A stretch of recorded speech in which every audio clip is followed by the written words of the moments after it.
Okay. Now, can you see the board is visible to you all? Yes, Yes, ma'am. Yes, ma'am. ma'am.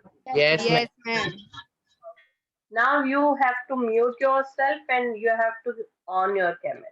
ये आपको करना है, जिसका आप हमेशा उल्टा करते हो, कैमरा ऑफ रखते हो और माइक यू ऑन रखते हो, वो नहीं करना है। अभी कैमरा ऑन कर।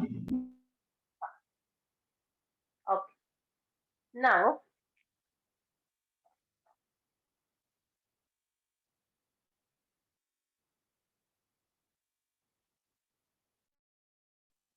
everybody is entered in the class now.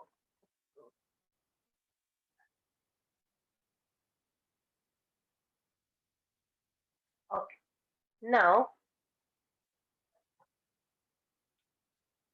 Now we are going to discuss about. We had discussed about the terms what happened after the First World War, right? That we had discussed. Now we are going to discuss about the Russian and Bolshevik Revolution. हम क्या बात करेंगे? The Russian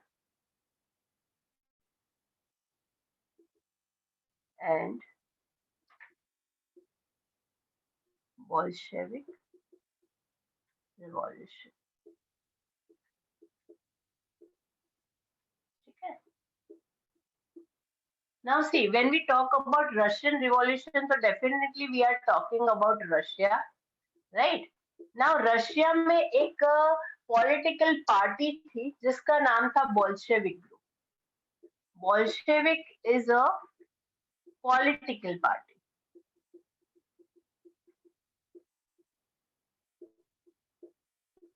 जो बाद में जब jar एक he was a king of this. पहले रशिया में कौन था? जार था. And now jar was a dictator. मतलब वो कोई भी उसके अगेंस्ट अगर कोई भी बोलता था तो he give them very harsh punishment. मतलब बहुत ही खराब तरह से पनिशमेंट दी जाती थी जो भी जार के अगेंस्ट होता था, फिर वो उसका फैमिली मेंबर्स हो या फिर पार्टी मेंबर हो या कोई भी हो. He will never see that कि who is there. He just believe in the giving a very cruel punishment. ऐसे ऐसे पनिशमेंट दी जाती थी. उसकी तो हम बहुत ही क्रूअल थी. उसमें से थोड़ी सी हम बात करेंगे कि किस तरह से लोगों को टॉर्चर किया जाता था if they not follow the leadership of tsar और how tsar want to rule.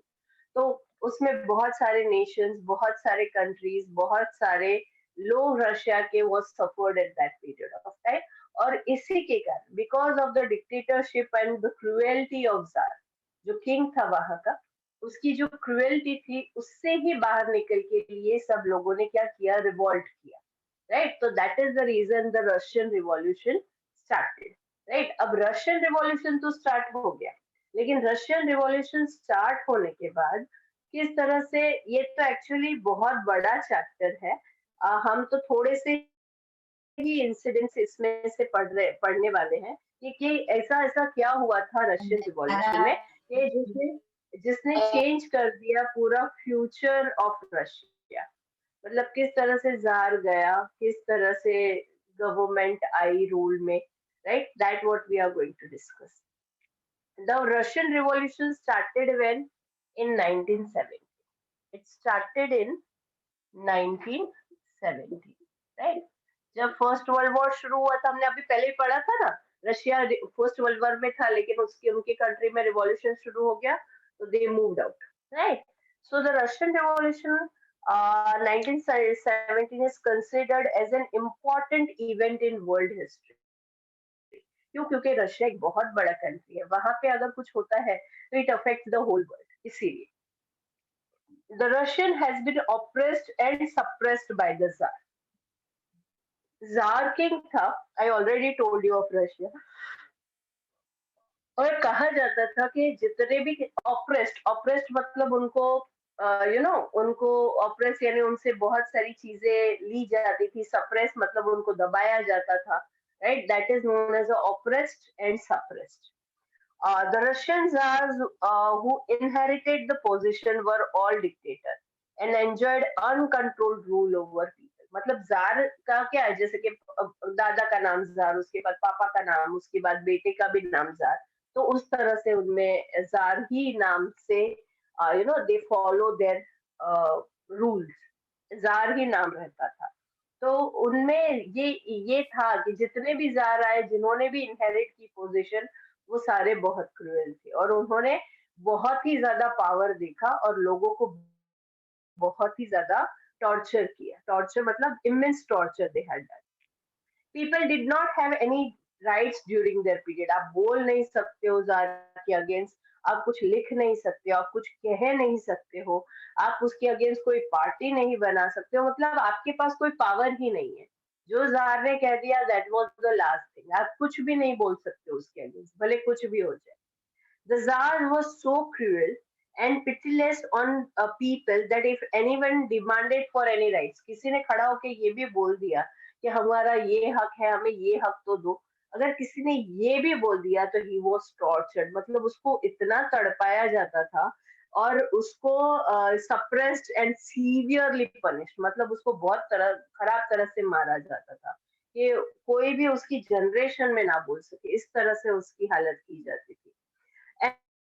and or condemned to be sent to the bone chilling and dead cold of Siberia. Siberia करके जगह है which is the very cold, मतलब -40, -50, -80 का वहाँ पे temperature होता था।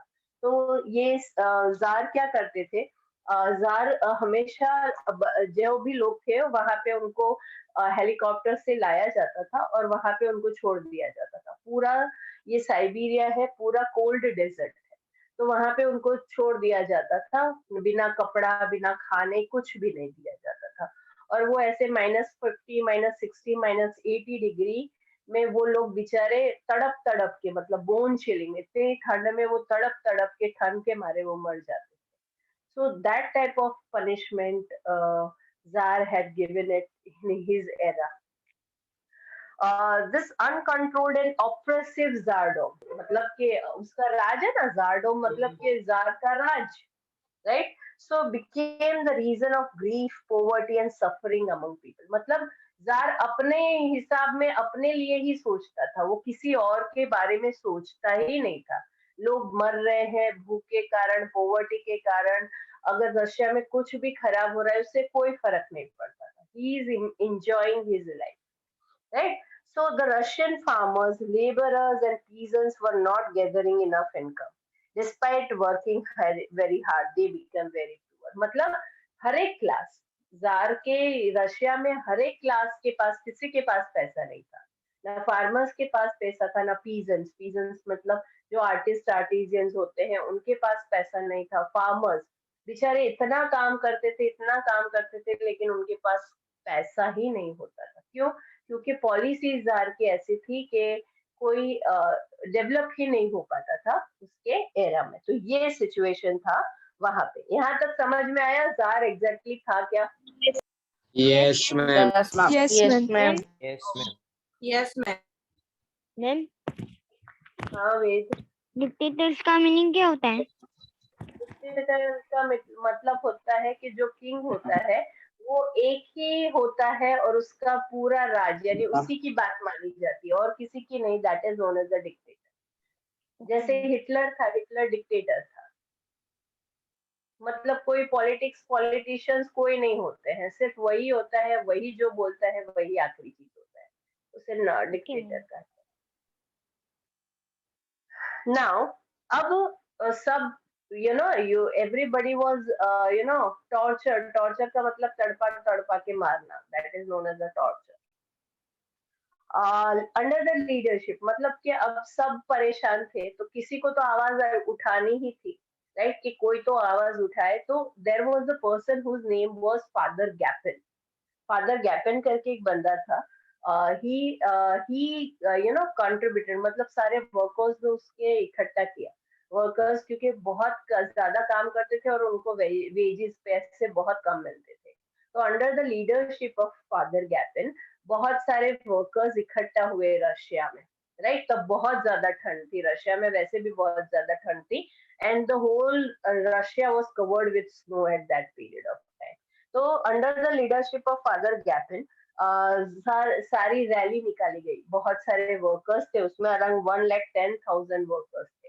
On 22nd January 1905 Sunday, it was a Sunday, so they all have done the rally, मतलब बहुत सारे वर्कर्स इकट्ठा हो गए और उन लोगों ने रैली उठाई। कहाँ पे? Winter palace. जार जार है ना, विंटर मतलब जब ठंड होती थी तो उसका पूरा अलग पैलेस होता था, समर में अलग पैलेस होता था।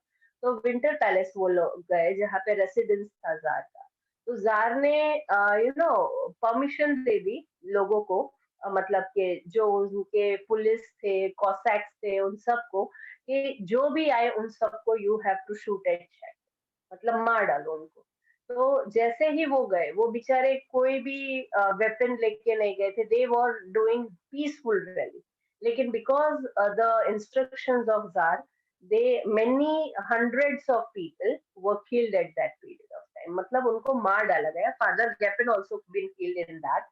और उसके बाद एक्चुअली इस इंसिडेंट को ब्लडी संडे कहा जाता है। ये बहुत ही पूरे वर्ल्ड हिस्ट्री में, जैसे हमारे यहाँ जलियांवाला बाग मैसेकर कैसे हुआ था, राइट, तो उसी तरह से ब्लडी संडे हुआ था रशिया में, जिसमें बहुत सारे बहुत सारे लोगों को मार दिया गया था।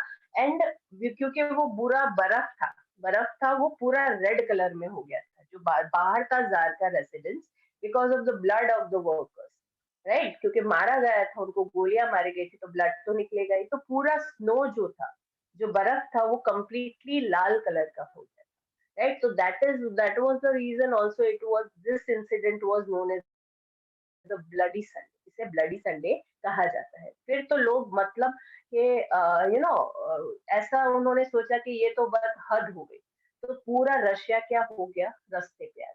Means everybody started going against the jar. So the Tsar army opened fire on the innocent people, because of which thousands of innocent people died. And the snow in Petersburg, where the Tsar palace was situated, turned red with blood. मतलब पूरा लाल हो गया उनके blood से. This day was known as a Bloody Sunday in history. Around this became obvious when a small nation like Japan had defeated a massive nation like Russia in the Russia-Japan War 1940-05. और उसी वक्त क्या हुआ, Japan और Russia में war हुआ। ये जब ये ब्लडी संडे और रशिया के अगेंस्ट सब बोल रहे थे, तभी क्या हुआ, जापान और रशिया के बीच में वॉर हुआ, और उसमें जापान जीत गया और रशिया हार गया, राइट, क्योंकि उसकी रशिया की आर्मी ही जार के साथ नहीं थी, ऐसी सिचुएशन थी, तो रशिया हार गया, राइट, और कौन जीत गया, Japan one, right. So in order to pacify the angry Russians, an announcement to call for a Duma legislative assembly, which has not been called for years, was made. तो अब jar को अब पता चल गया कि अब मैं हार भी गया हूँ, तो अब ये लोग भी, यानी मेरी कंट्री के लोग ही मुझसे अगेंस्ट हो जाएंगे, राइट। तो मैं क्या करता हूँ, मैं पार्लियामेंट बनाता हूँ, ड्यूमा। वहां पे रशिया में पार्लियामेंट को क्या बोला जाता है, जैसे हमारे यहाँ पार्लियामेंट को ड्यूमा बोला जाता है, वहाँ सॉरी हमारे यहाँ पार्लियामेंट बोला जाता है, जहाँ पे लीडर्स बैठते हैं और वोटिंग के बाद जो लीडर्स आते हैं, तो वहां पे जार ने सोचा कि मेरा पावर तो खत्म हो जाएगा, तो जो लोग कहते हैं वो मैं अभी कर देता हूँ। तो first time he had made Duma. Duma means he had made parliament, कि जहाँ पे इलेक्शंस करके लोग आ सकते, right. So Duma legislative assembly which had been not called for, यानी बनाई नहीं गई थी, वो पहली बार बनाई गई, right, and take steps to satisfy the citizen, it has been called. और पर ड्यूमा बनाई, सब कुछ हुआ, लेकिन जार तो जार था, उसको ये सब समझ में, उसने बना तो दिया, लेकिन फिर जब लोग उसके अगेंस्ट बोलने लगे, जितने लीडर्स आए ना पावर में, वो उसके अगेंस्ट बोलने लगे, तो उसे सहन नहीं हुआ, तो उसने क्या किया, ड्यूमा डिसॉल्व कर दिया कि मुझे पार्लियामेंट नहीं चाहिए, बंद करो पार्लियामेंट। और उसने इस तरह से, इसमें तो एक ही बार दिया हुआ है, ऐसा जार ने 3 बार किया था। He has dissolve Duma thrice in 6 months। 6 महीनों में प्रेशर आता था तो पार्लियामेंट बनाता था, फिर उसको सब उसके अगेंस्ट कोई बोलता था तो वो ड्यूमा डिसॉल्व कर देता था। तो इस तरह से उसने 3 बार पार्लियामेंट बनाई, राइट। तो ये सिचुएशन थी रशिया की, यानी थोड़ा थोड़ा जार पे जार कैसे रूथलेस था, वो सब हमने पढ़ा। फिर जार कैसे ब्लडी संडे हुआ, लोग उसके अगेंस्ट हुए। फिर रशिया और जापान में वॉर हुआ, तो लोग उसके अगेंस्ट हुए, राइट। फिर उसको जबरदस्ती क्या बनाना पड़ा, ड्यूमा बनाना पड़ा, राइट। फिर भी लोग उसके अगेंस्ट ही थे, राइट। और फिर ये सब सिचुएशन तो चालू ही हो गई, फिर खत्म होने का नाम ही नहीं लिया, क्योंकि एक बार लोग का दिमाग खिसक जाता है तो वो किसी की नहीं सुनते, right. That happened at that period of time. So on 8th March 1970, the oppressed workers of Petrograd called for the strike. मतलब पूरी जितनी भी इंडस्ट्रीज, वहां पे बहुत बड़ी इंडस्ट्रीज हो गई थी उस वक्त, वो पूरी इंडस्ट्रीज, जितनी भी इंडस्ट्रीज थी, उसमें जितने भी वर्कर्स थे, उन सब ने स्ट्राइक बोली कि अब हम स्ट्राइक करेंगे, हम नहीं सुनेंगे किसी का. The Tsar sent his troop to contain this event. मतलब हजारों लोग रास्ते पे आ गए थे, यानी जितने भी वर्कर्स थे वो सारे रास्ते पे आ गए कि हमें जार का कुछ भी नहीं सुनना है. मतलब इस तरह की सिचुएशन हो गई. तो जार ने क्या किया, ट्रूप्स भेजे, मतलब आर्मी भेजी कि भाई इन वर्कर्स को कंट्रोल करो, नहीं तो मैं क्या करूंगा. मतलब कि मेरा पूरा, यानी मुझे भाग जाना पड़ेगा, क्योंकि पूरा पूरा रशिया रास्ते पे था, वर्कर्स वहां पे बहुत थे, करोड़ों में. So but the army refuse to shoot this people. मतलब आर्मी ने भी मना कर दिया कि भाई अब हम ब्लडी संडे जैसी सिचुएशन फिर से नहीं करेंगे, हम इनोसेंट पीपल को नहीं मारेंगे. जार ने बोला कि मारो इन लोगों को, तो आर्मी ने बोला नहीं, हम नहीं मारेंगे. तो जार की आर्मी ही उसके अगेंस्ट हो गई. As a result the revolution begin. मतलब सब अगेंस्ट हो गए, फार्मर अगेंस्ट हो गए, पीजेंट्स अगेंस्ट हो गए, वर्कर्स अगेंस्ट हो गए, उसकी खुद की आर्मी भी उसके अगेंस्ट हो गई, राइट. सो उसके कारण क्या हुआ, जारडम खत्म हो गया. पूरा अगर सब अगेंस्ट हो जाएंगे किसी के, तो वो तो खड़ा नहीं रह सकते. एक बंदा किसी के हजारों लोग के सामने नहीं खड़ा रह सकता. The same situation happened with jar. वो भले किंग था, भले पावरफुल था, लेकिन कोई उसके साथ ही नहीं था, तो वो उसका जारडम फेल हो गया, राइट. तो उसके बाद क्या हुआ, कौन रूल में आया. The power fell into the hands of Kerensky leads Menshevik group. अब वहां पे रशिया में जब जार खत्म हो गया, उसके बाद दो ग्रुप्स बने. एक बना मेंशेविक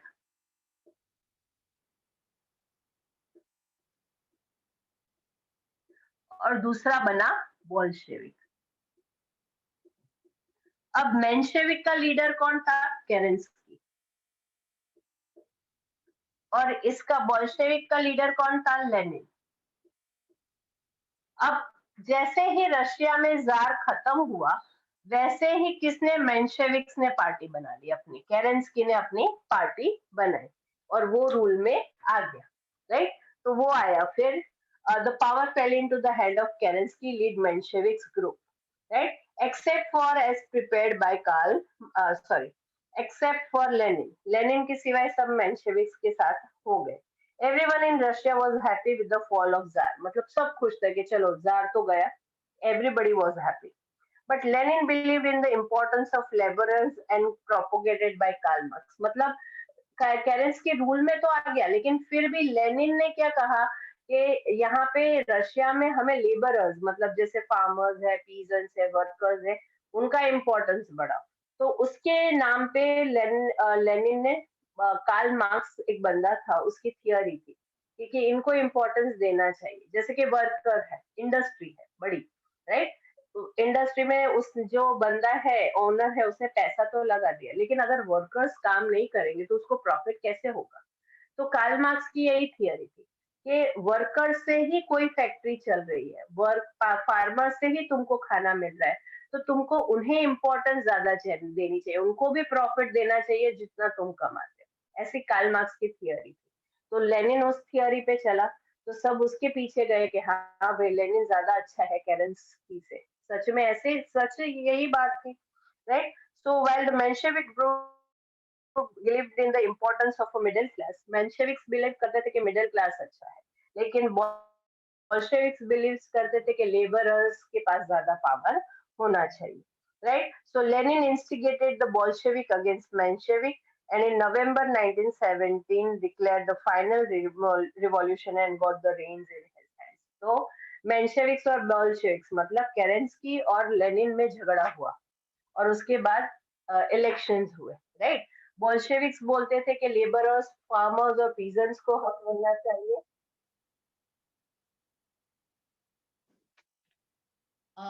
लेनिन, एक मिनट, मेरा आवाज आ रहा है?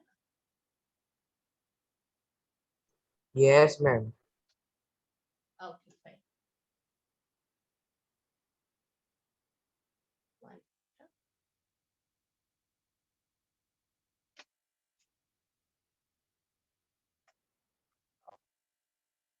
अब सुनाई दे रहा है आवाज?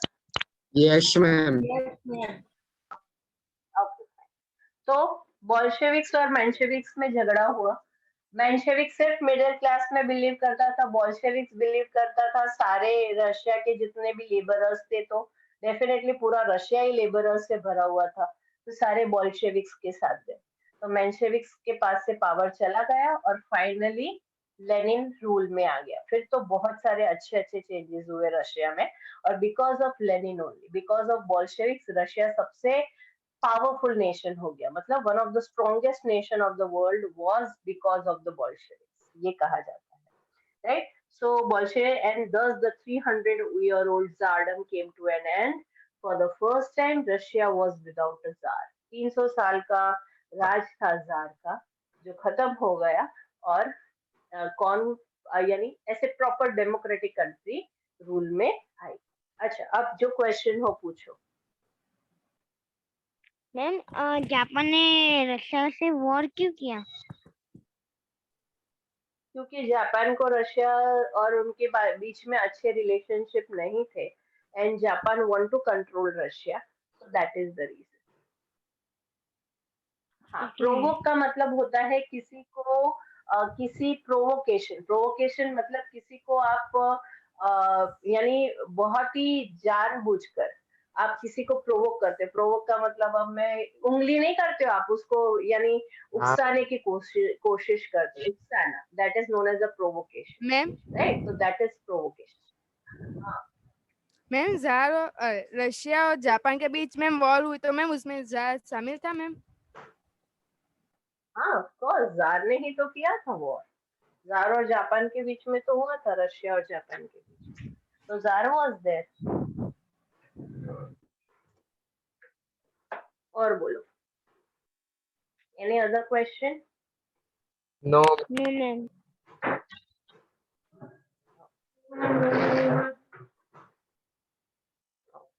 तो No. अभी ये लास्ट टॉपिक है, वो मैं खत्म कर देती हूँ, ठीक है? अब चलो, अब हमने ये फर्स्ट वर्ल्ड वॉर की बात की, तो फर्स्ट वर्ल्ड वॉर तो खत्म हो गया, ठीक है? फर्स्ट वर्ल्ड वॉर के बाद एक लीग ऑफ नेशन बनाया गया कि जिससे दूसरी सेकेंड वर्ल्ड वॉर कभी हो ना, यानी सारे कंट्रीज एक साथ रहे. पेट्रोग्रेड इज अ स्टेट, या it is a state.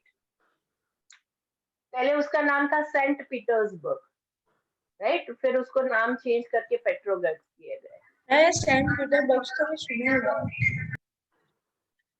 Keep your mic mute everyone. अब हम बात करेंगे एफर्ट्स ऑफ वर्ल्ड पीस.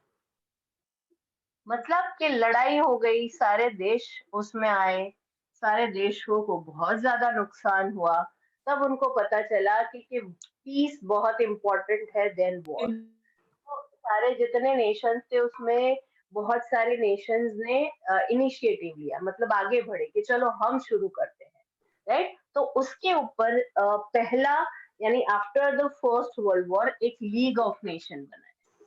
क्या बनाया गया?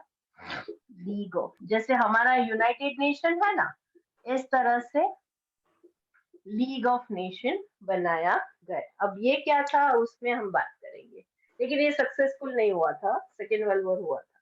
The horrors of the world war explain the absolute necessity of world peace to the nations of the world. मतलब ये horror मतलब ऐसा सिचुएशन वर्ल्ड वॉर के बाद देखने के बाद everybody feel that there is a need of a peace, मतलब शांति चाहिए सबको, किसी को नहीं चाहिए कि वॉर हो, right? So and a need for an international, तो अगर सबको, पूरी दुनिया के जितने कंट्रीज हैं उन सब में पीस चाहिए तो हमें इंटरनेशनल ऑर्गेनाइजेशन चाहिए, राइट? तो इंटरनेशनल ऑर्गेनाइजेशन बनाने की बहुत ही ज्यादा जरूरत पड़ी उस वक्त। So it become necessary to think actively and immediately about world peace, मतलब फर्स्ट वर्ल्ड वॉर के बाद ही शुरुआत हो गई थी सोचने की कि किस तरह से हम वर्ल्ड पीस लाए, तो किस तरह से हम ऑर्गेनाइजेशन, स्ट्रॉन्ग ऑर्गेनाइजेशन बनाए, right? So the American president, उन्होंने इनिशिएटिव लिया था, वुडरो विल्सन करके प्रेसिडेंट थे उस वक्त, American president, has contributed substantially in the establishment of the League of Nations. तो वुडरो विल्सन ने इनिशिएटिव लिया कि हम लीग ऑफ नेशन बनाते हैं, जिसमें सारे ही कंट्रीज हैं उन सबको इकट्ठा करेंगे, उन सबको उसका मेंबर बनाएंगे, अगर उनको कोई प्रॉब्लम होती है तो हम सॉल्व करने की कोशिश करेंगे, निगोशिएशन करके, राइट? बातचीत करके, लड़ाई करके नहीं, right? So the 14 points suggested by Woodrow Wilson were presented during the Paris peace process on 10th January 1920. The League of Nations was formed. तो वहाँ पे peace process कहाँ पे किया गया था? पेरिस में पेरिस पीस प्रोसेस कहा गया था। तो उसमें उन्होंने 14 पॉइंट, हम कुछ ही पॉइंट की बात करेंगे, सारे 14 पॉइंट की बात नहीं करेंगे, तो उन्होंने 14 पॉइंट्स रखे कि ये 14 पॉइंट हम साथ में रखेंगे तो शायद हम पूरे दुनिया में पीस ला सके और सेकेंड वर्ल्ड वॉर की सिचुएशन क्रिएट ना हो। तो to maintain international peace and security, सबसे पहला एम क्या था, यानी एम मतलब ऑब्जेक्टिव, क्या ऑब्जेक्टिव था लीग ऑफ नेशन का जब लीग ऑफ नेशन बना? तो to maintain international peace and security, यानी सारे देशों में इंटरनेशनली शांति रहे और सारे कंट्री सिक्योर्ड रहे, मतलब उनको ऐसा नहीं लगे कि भाई हम खतरे में हैं, हम खतरे में, राइट? तो ये पहली चीज थी। Every nation to respect the unity and integrity of other nation, मतलब किसी दूसरे देश में जाके उनको परेशान मत करो, उनके काम में इंटरफियर नहीं करो, राइट? उनकी यूनिटी और उनकी इंटीग्रिटी को रहने दो, आप ये मत करो कि हम उनको कंट्रोल करेंगे तो बहुत अच्छा करेंगे, तो इंटरफियर मत करो दूसरे, अपना अपने नेशन का ध्यान रखो, हमारे में कुछ मत बोलो। दोनों एक जैसे घर होते हैं नेबर्स के, तो कभी झगड़ा होता है तो नहीं, हम नहीं बोलते भाई तू तारा घर નું ध्यान रख, मारा घर में कहीं ना बोल। In the same way this was the point. Do give up the policy of war, मतलब कि अगर आपको कोई प्रॉब्लम है, आपको कुछ भी प्रॉब्लम है तो डिस्कशन किया जाए, नेगोशिएशन किया जाए, मीटिंग्स की जाए, लेकिन वॉर ऑप्शन नहीं लेना है, वॉर को सोचना ही नहीं है। Then to develop international relations, ये भी एक था कि आप दूसरे कंट्रीज के साथ अच्छे रिलेशंस बनाओ, ट्रेड करो, कॉमर्स करो, कल्चर आपका अच्छा करो, टूरिज्म बढ़ाओ, लेकिन आप वॉर की सिचुएशन मत करो, अच्छे रिलेशंस बनाओ इंटरनेशनल लेवल पे। Then to solve international dispute peacefully throughout negotiation and mediation, mediation मतलब बीच में 2-3 कंट्रीज रह के उनको सॉल्व करवा दे प्रॉब्लम, जो मैंने ऑलरेडी बोल दिया है। If any ignores the League of Nations or its mediation, it would be declared as a rebel nation. मतलब कि बहुत जैसे कि 200 नेशन है ऐसे जो लीग ऑफ नेशन के साथ है, और एक नेशन ऐसा बोलता है कि मैं लीग ऑफ नेशन के साथ नहीं हूँ, तो उसको क्या डिक्लेयर कर दिया जाएगा? Rebel nation. मतलब कोई उसके साथ ना ट्रेड करेगा, ना बात करेगा, ना कुछ भी चीज प्रोवाइड करेगा, कोई इंपोर्ट नहीं होगा, एक्सपोर्ट नहीं होगा, कुछ भी नहीं, सब कुछ बंद। तो फिर बेचारे को मानना ही पड़ेगा, राइट? वॉर नहीं करूंगा मैं, ऐसा सोचना ही पड़ेगा। जैसे अभी नॉर्थ कोरिया है, नॉर्थ कोरिया की सिचुएशन यही है। नॉर्थ कोरिया में अभी इतनी खराब सिचुएशन है कि उनके पास खाना नहीं है। वहां पे चाय 1,500 रुपए 25,000 रुपए में मिलती है, 1 किलो का पैकेट। तो आप सोचो क्या सिचुएशन है नॉर्थ कोरिया की। क्यों? क्योंकि नॉर्थ कोरिया अपने आप में रिबेल कर रहा है, तो सारे कंट्रीज ने उसको आउटकास्ट कर दिया है, राइट? अब अगर देखो नॉर्थ कोरिया और साउथ कोरिया, तो साउथ कोरिया तो इतना ज्यादा डेवलप्ड है तो उसकी कोई बात नहीं है, और नॉर्थ कोरिया इतना ज्यादा अंडर डेवलप्ड है कि उसकी कोई बात नहीं। तो ये सिचुएशन हो सकती है अगर आप रिबेल करते हो लीग ऑफ नेशन के साथ। The League of nation establish for world peace, did not manage to keep control over the imperialist policies of the superpowers. And in 1939, the Second World War begins. पर league of nation ने ये सब कुछ शुरू तो किया, कोशिश भी कई बेचारे ने, लेकिन क्या हुआ, वो जो सुपर पावर थे, जैसे कि खुद अमेरिका था, रशिया था, जापान था, इटली था, तो वो सब इंपीरियलिस्ट स्टेट थे, मतलब हम ही कुछ है और हमको सबको कंट्रोल करना है। इंपीरियलिज्म मतलब कि सबको कंट्रोल करना है, तो वो मेंटालिटी थी, तो वो क्या कर सके, लीग ऑफ नेशन कंट्रोल नहीं कर पाया इतने बड़े बड़े नेशंस को। और फाइनली क्या हुआ, फर्स्ट वर्ल्ड वॉर के बाद सेकेंड वर्ल्ड वॉर 1939 में हुआ, और बहुत ही ज्यादा नुकसान हुआ क्योंकि उसमें न्यूक्लियर वेपन्स यूज किए गए थे। वो भी बात करेंगे हम, अब इसके बाद वही आएगा।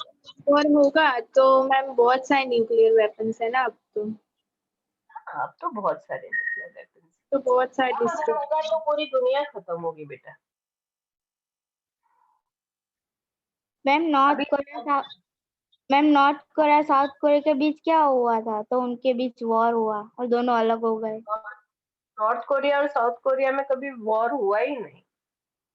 नॉर्थ कोरिया जैसे हमारा इंडिया पाकिस्तान अलग हुआ ना, इस तरह से नॉर्थ कोरिया और साउथ कोरिया अलग हो गया, कोई वॉर नहीं हुआ था बेटा। ओके चलो अभी मैम मतलब नॉर्थ कोरिया और साउथ कोरिया दोनों अलग अलग देश है। हाँ, नॉर्थ कोरिया और साउथ कोरिया दोनों अलग अलग देश। आप कभी गूगल करना, आपको बहुत मजा आएगा उसकी हिस्ट्री पढ़ के। Ma'am reading. Trisha, read. Yes, ma'am. The Russian Bolshevik Revolution 1917. The Russian Revolution 1917 is considered as an important event in world history. The Russians had been oppressed and suppressed by the Tsar of Russia. The Russian Tsars who inherited the position were all dictates or enjoyed uncontrolled rule over people. People did not have any rights during this period. The Tsars were so cruel and pitiless on people that if anyone demanded for any rights, he was tortured, suppressed, and severely punished or condemned to be sent to the bone-chilling and dead cold of Siberia. This uncontrolled and oppressive tsardom became the reason for grief, poverty, and suffering among people. The Russian farmers, laborers, and peasants were not getting enough income despite working very hard. They become very poor. Okay, fine. Now the next is Kartavya. Yes, ma'am. Under the leadership of Father Gapon, a large rally was taken out to Khazar residence, Winter Palace, 22nd January 1905, Sunday. These people were unarmed, while some had the Khazar picture in hand with captions like "Long live the title with White Lord of Russia" written on it. The Khazar army opened fire on these innocent people, because of which thousands of innocent people died, and the snow in Petersburg, where the Khazar palace was situated, turned red with blood. कजार, मैंने इतने बार jar बोला तो भी आपने कजार बोला बच्चा। Sorry, ma'am. Khazar palace was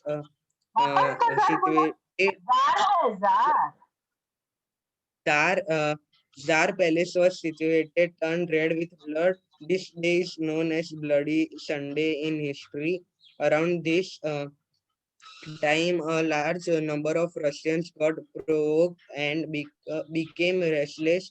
as the weakness of the Tsardom had become obvious when a small nation like Japan and defeated a massive nation like Russia in the Russia-Japan war 1904 to 1904 to 1905 in order to pacify the angry Russians and announcement to call for a Duma legislative assembly with Legislative assembly.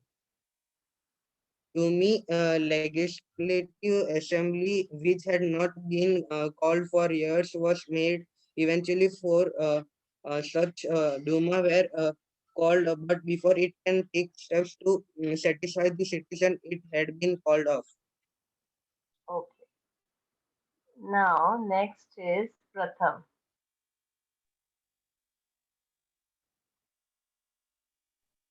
Yes, ma'am. On 8th March 1917, the oppressed worker Petrograd called the strike. The Tsar प्रथम बोला his troops to Yes. suppress this event. साल read कर रहा है Army refused to Abdul आप read कर देना उसके बाद कर shoot these people. As a result, the revolution began. After the fall of the Saddam, the power fell into the hands of इसे क्या कहते हैं कौन सा under the hands of Kerensky. Read mentioned. Kerensky नाम है बंदे का. Okay. Currency leader of Menshevik group. Except the Lenin, everyone in Russia was happy with the fall of Tsar. But Lenin believed in the importance of laborers as propagated by Karl Marx.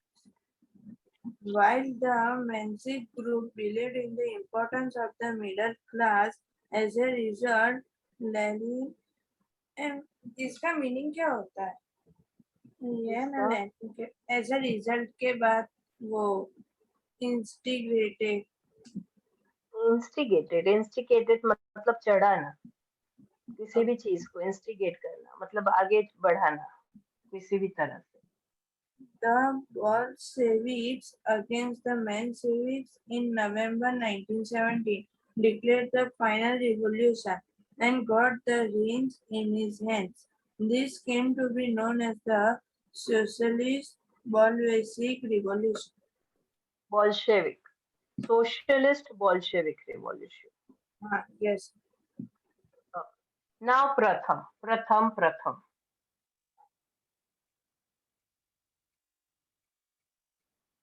are you there? प्रथम का mic on है ma'am अब आ रहा है आवाज हाँ अब आ रहा है Thus, the 300-old Tsardom came to an end, and for the first time, Russia was without a Tsar. Efforts for world peace, the League of Nations. The horror of the World War explained the absolute necessity of the world peace to the nations of the world. And for this, a need for an international organization was felt. So it became necessary to think actively and immediately about world peace. The American President Woodrow Wilson had contributed substantially in the establishment of the League of Nations. The 14 points suggested by Woodrow Wilson were presented during the Paris peace process on 10th January 1920. The League of Nations was formed. Aims of League of Nations. First, to maintain international peace and security. Second, every nation to respect the unity and integrity of other nations. Third, to give up the policy of war. Fourth, to develop international relations. Fifth, to solve international disputes peacefully through negotiation or mediation. Sixth, if any nation ignores the League of Nations or its mediation, it would be declared as a rebel nation. The League of Nations established for world peace did not manage to keep a control over the imperialist policies of the superpowers, and in 1939, the Second World War began. Okay. So the chapter is over, class. Okay. Now let's yeah. Now let's complete the question answers. Exercise discuss कर ले अब हम. 1 minute. Ma'am हम यहाँ पे Bring your pencil, whatever is required to take the question answers, everyone. Ma'am ये लिखना है, टिक करवाओ. नहीं, मैं 1 सिर्फ minute. तो मैम लिखने नहीं है ना. नहीं, हर बार बोलती हूँ बच्चा, ये मैं जो वर्कशीट भेजती हूँ वही लिखती हूँ. और मैम वो वर्कशीट को आप पिन पेज में लिख देना. सॉरी. वो वर्कशीट आप पिन पेज में लिख देना, सबमिट करेंगे. Explain, discuss the process of establishment of colonies in West Europe, Asia and Africa. ये बहुत बड़ा आंसर है क्लास. इसमें आपको पहले यूरोप के बारे में लिखना है, तो 10th पेज पे जाओ. Everyone go to the page number 10. Done, ma'am. उसमें वाला आंसर टिक करवाना. मैं बेटा फर्स्ट का एक्सरसाइज का first answer. Ma'am to maintain international peace and security है ना क्वेश्चन. नहीं, discuss the process of establishment of colonies. Ma'am मेरे में अच्छा हाँ ना पाँच. ठीक है, क्लियर हो गया तुम्हारा? Yes ma'am. ओके, तो अब हमको फर्स्ट है यूरोप का है. देखो वेस्टर्न यूरोपियन कॉलोनाइजेशन दिखा आपको, वो टॉपिक दिखा. Yes ma'am. उस जो फर्स्ट पैराग्राफ है ना, the western European countries want to expand their empire, yes ma'am. वहां से लेके स्पेन तक, ये है वेस्टर्न यूरोप का. ठीक है. फिर एशिया का, एशिया में कॉलोनियलिज्म इन एशिया दिख रहा है आपको? यस. कॉलोनियलिज्म एशिया में after strengthening it's grip over India, वहां से लेके पॉलिटिकल राइट्स तक मिला. Yes ma'am. ठीक है. और कॉलोनियलिज्म इन अफ्रीका, अफ्रीका का लेके कॉलोनियलिज्म इन अफ्रीका में जाओ, रेड वर्ड में लिखा हुआ है. उसमें द डच से लेके कॉन्गो तक 1 2 3 4 5 6 7 7th लाइन देखो, Morocco and West Africa provinces मिला. वैसे तो पूरा लिखना पड़ेगा, लेकिन इतना लिखोगे तो वास्ट प्रोविंस ऑफ कॉन्गो तक. वेस्ट अफ्रीका प्रोविंसेस तक, Morocco and West Africa provinces. 7th line चले जाओ ना, 1 2 3 4 5 6 7th line, colonialism in Africa मिला. ठीक है. ये आंसर है हमारा फर्स्ट क्वेश्चन 1 का. अब हम आते हैं explain the factor responsible for the first world war. ये इसमें आपको, हाँ बच्चा. मैम ये सेकंड क्वेश्चन में अगर हम 11th पेज पर जो लास्ट पैराग्राफ है वो फर्स्ट वर्ड वॉर में उतना लिखे तो चलेगा? नहीं चलेगा. फैक्टर्स पूछे, फैक्टर्स. ये सबसे इम्पोर्टेंट, फैक्टर लिंक. ये सबसे इम्पोर्टेंट क्वेश्चन है इस चैप्टर का. मैम ठीक है. नेम लिख रहे तो चलेगा कि अंदर का लिखना पड़ेगा? एक अंदर का लिख, मैं समझा देती हूँ. ठीक है. अब इसमें क्या करना है कि factors, explain the factor responsible for the first world war. इसमें आपको सिर्फ 3 से 4 ही फैक्टर्स लिखने हैं, सारे फैक्टर्स नहीं लिखने हैं. कोई भी 3 से 4 फैक्टर्स आपको पूरे के पूरे लिखने हैं. अंडरस्टूड? 4 maximum, okay 3 minimum. समझ में आया? सब नहीं लिखोगे तो चलेगा, पर इकोनॉमिक फैक्टर्स है तो उसमें सब कुछ लिखना पड़ेगा. ऐसा नहीं सिर्फ सब टॉपिक लिख के रख दिया, मार्क्स नहीं मिलेंगे. 3 से 4 तो पॉइंट लिखने ही पड़ेंगे. ओके. ये इफेक्ट्स ऑफ वर्ल्ड वॉर है उसमें से. क्वेश्चन क्या है बेटा? Factors affecting first world war. 11th page पे है। इकोनॉमिक फैक्टर्स, मिलिट्रिज्म, ग्रुपिज्म, मिला? Yes ma'am. Yes ma'am. Ma'am ma'am third का 12 नंबर पेज पे है। और मैम उसके अंदर का भी लिखना है ना एक फैक्टर में। हाँ लिखना ही है ना बेटा, क्यों नहीं लिखना है, लिखना ही है ना। 9th में आ गए हो, याद रखो, 2nd में नहीं हो, लिखना है, मैम बहुत लिखना है। बोलो बच्चा। मैम मैम सेकंड का आंसर रिपीट करो। 2nd का आंसर है 11th पेज पे, factors that caused first world war में इकोनॉमिक फैक्टर्स टिक करो, मिलिटरिज्म टिक करो, ग्रुपिज्म टिक करो, और फीलिंग ऑफ फियर्स, नेशनलिज्म टिक करो। 4 कोई भी पॉइंट ले लो, ठीक है? मैम ये 6 के 6 पॉइंट्स है ना उसके फैक्टर्स। हाँ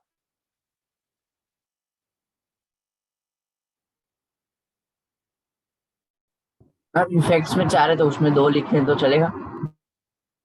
इफेक्ट्स में 4 है तो उसमें 3 लिखोगे तो चलेगा। हाँ, now next effects of first world war है पेज नंबर 12 पे।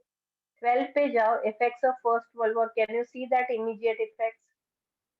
Yeah, Yes, from ma'am. that, yeah, any 3 points you can write down, any 3 points, और points मतलब उसके अंदर का भी, to be very clear,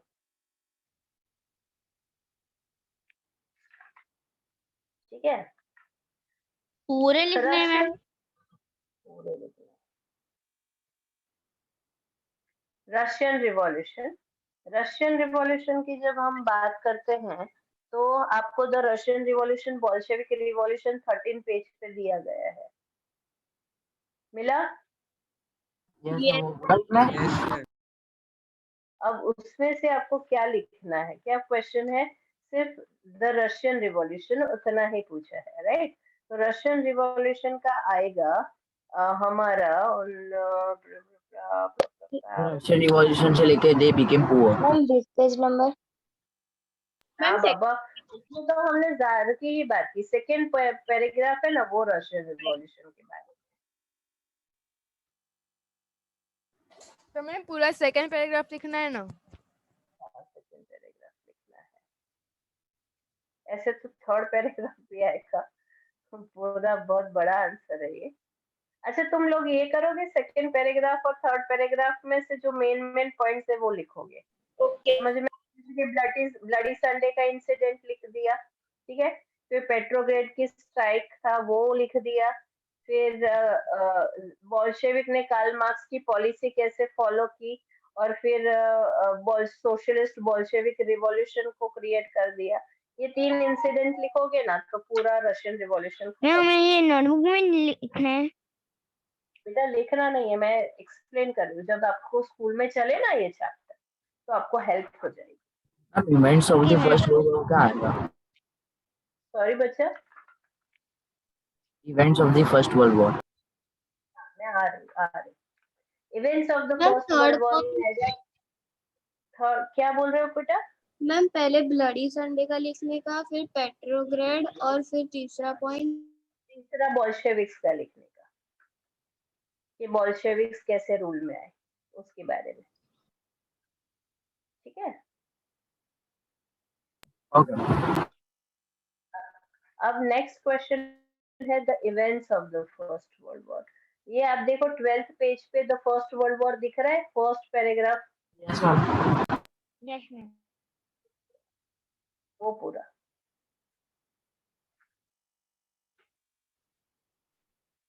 ठीक है? मैम थर्ड का 13 पेज नंबर पे है पूरा aims of the League of Nations. हाँ, aims of League of ma'am Nations, फिर तो से ये बोला पूरा ना है। सेकंड वाला। 2nd वाला 12th पेज पे द फर्स्ट वर्ल्ड वॉर दिख रहा है, राइट? 12th पेज पे। मैम सेकंड का यस मैम। करो ना, the events of first world. मैं वही बोल रही हूँ बेटा, वही बोल रही हूँ। 12th पेज पे फर्स्ट वर्ल्ड वॉर दिख रहा है, द फर्स्ट वर्ल्ड वॉर पूरा, फर्स्ट पैराग्राफ जो है ना वो पूरा, वो है the events of first world war, ठीक है? अब आएगा मैम एम्स थर्ड में ऑफ ये लीग सारे ऑफ, पॉइंट्स लिख देना। मैं बोल दूं? हाँ मैं बोल रही हूँ, नहीं तो फिर सब कंफ्यूज हो जाते हैं। Aims of League of Nation में पेज नंबर 13 पे जाओ, उसमें aims of League of Nation है, लास्ट पैराग्राफ मिला सबको? पेज नंबर 13 Yes, पे ma'am. Aim of the League of Nation, उसके जितने भी 6 के 6 पॉइंट्स है वो सारे आपको लिखने हैं, पूरा पैराग्राफ अलॉन्ग विथ पॉइंट्स। ठीक है, 6 पॉइंट तक का, नीचे वाला जो 2 लाइन है वो नहीं लिखने की जरूरत है। लास्ट 2 लाइंस नहीं रिपीट करो ना। Page number 13, aim of League of Nations, last paragraph, all the 6 points.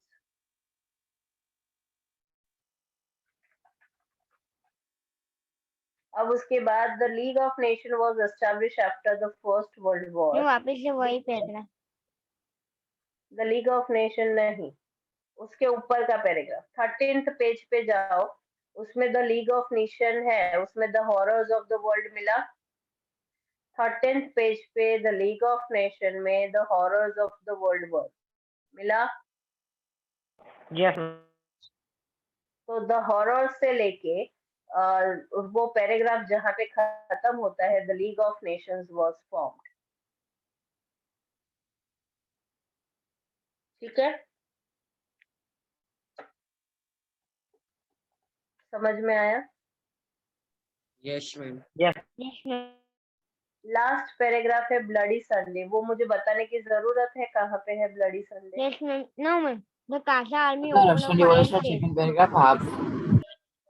जहाँ तक ब्लडी संडे का इंसिडेंट है वहां तक ही लिखना है आपको। ठीक है, Ma'am, the Kasa army opened a fire sale. हाँ, सेकेंड पैराग्राफ लिखना है, सेकेंड पैराग्राफ में से लिखना है। ठीक है, अब एमसीक्यूज कर लेते हैं। In which treaty was the seed of the First World War was sown? Frankfurt Treaty आएगा। Which treaty was signed at the end of the First World War? Treaty of Versailles। Ma'am first वाले का answer वर्साइली आएगा, करो ना, Frankfurt आएगा। Frankfurt आएगा। Okay, और second का ट्रीटी ऑफ वर्साइली आएगा। ठीक है, और थर्ड आएगा States and Lorraine provinces. Alsace and Lorraine province. ठीक है, ओके। ओके, अब किसी को कोई डाउट है ये चैप्टर में बचा? No, No, ma'am. ma'am. No, ma'am. No doubt. Ma'am, हमें ये सब लास्ट होमवर्क में लिखना है।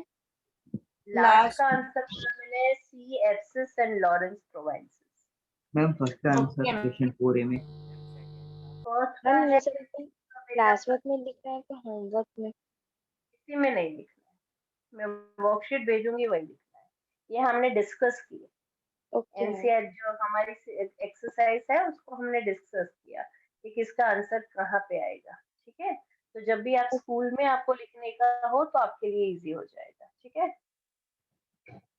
मैम, होमवर्क में सिर्फ वर्कशीट ही आएगी? जी जी जी।